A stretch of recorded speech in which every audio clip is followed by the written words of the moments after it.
ભાજપ અને કોંગ્રેસના ઉમેદવારો વચ્ચે આ સીધો જ જંગ જોવા મળવાનો છે. બંને પક્ષોએ મતદારોને રીઝવવા એડી ચોટીનું જોર લગાવી દીધું છે.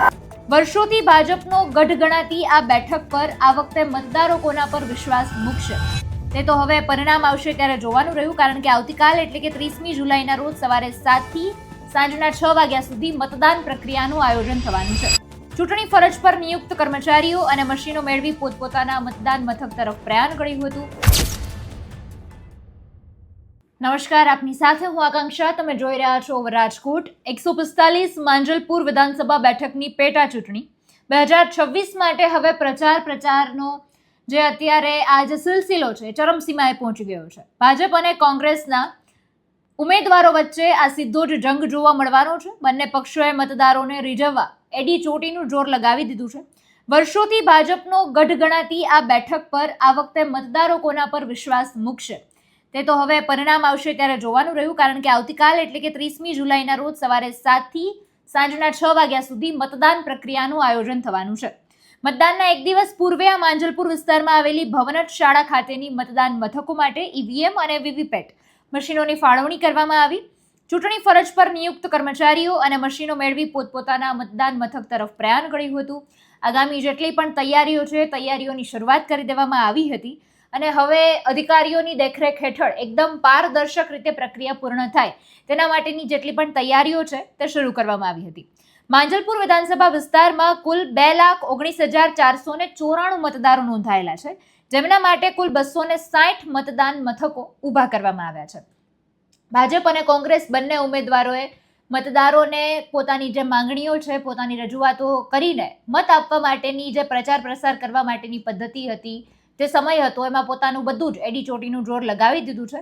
અને આ વખતે પ્રથમ વખત મતદાન મથકો પર મોબાઈલ જમા કરાવવા માટે મોબાઈલ ડિપોઝિશન સેન્ટર પણ નવીન વ્યવસ્થા તરીકે ઊભું કરવામાં આવ્યું છે. તદુપરાંત સમગ્ર મતદાન પ્રક્રિયા પર ચાંપતી નજર રાખવા માટે 100% વેબકાસ્ટિંગ એટલે કે 520 કેમેરાની વ્યવસ્થા કરવામાં આવી છે, જેનું સીધું જ લાઈવ મોનિટરિંગ કલેક્ટર કચેરી ખાતે કંટ્રોલ રૂમમાંથી કરવામાં આવશે. આજે કુલ 28 રૂટ મારફત પોલિંગ સ્ટાફ પોતાના મતદાન મથકે પહોંચશે. આ પ્રક્રિયા 286 પ્રિસાઇડિંગ ઓફિસર, 858 પોલિંગ ઓફિસર અને 286 જેટલા પ્યુન સહિત 1400 થી વધારે પોલીસ કર્મીઓનો સમાવેશ થાય છે.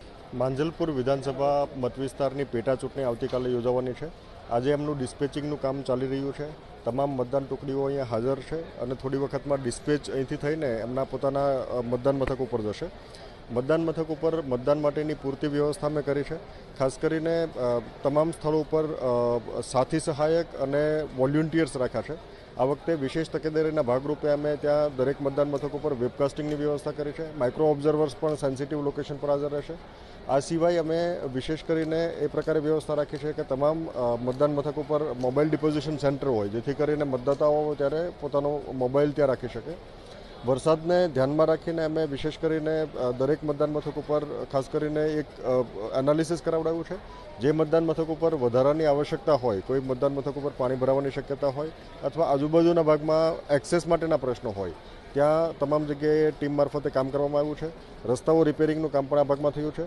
સાથોસાથ કોઈ જગ્યાએ પાણી ભરાવાનો પ્રશ્ન હોય ત્યાં ડિવોટરિંગ સાથેની ટીમ પણ તૈયાર રહેશે, ડિવોટરિંગ પંપ સાથેની ટીમ પણ તૈયાર રહેશે. અને આ ઉપરાંત અમે ક્વિક રિસ્પોન્સ ટીમ પણ તૈયાર રાખી છે, જેથી કરીને મતદારોને મતદાન કરવાની પ્રક્રિયામાં કોઈ દખલગીરી ના થઈ શકે. સમગ્ર રીતે કુલ 2000થી વધારે પોલિંગ પર્સોનલ આમની અંદર જોડાયેલા છે. એ ઉપરાંત અહીંયા ડિસ્પેચિંગ રિસીવિંગ સેન્ટર ખાતે ઘણા બધા અધિકારીઓ અને કર્મચારીઓ જોડાયેલા છે. 1400થી વધારે પોલીસ કર્મીઓ, સીએપીએફ, એસઆરપીએફ વગેરેની ટીમો પણ જોડાયેલી છે.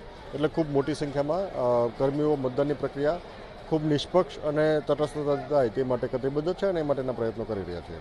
એટલે મતદાન આવતીકાલે છે. જોવાનું રહેશે કે આ જે પેટા ચૂંટણીનું પરિણામ છે એ કઈ દિશામાં જાય છે, મતદારો કયા પક્ષ પર, કયા ઉમેદવાર પર પોતાનો વિશ્વાસ મૂકે છે. સમગ્ર મુદ્દાને તમે કઈ રીતે જોવો છો કમેન્ટમાં જણાવજો. ફરી મળીશું. હવે રજા આપશો. નમસ્કાર.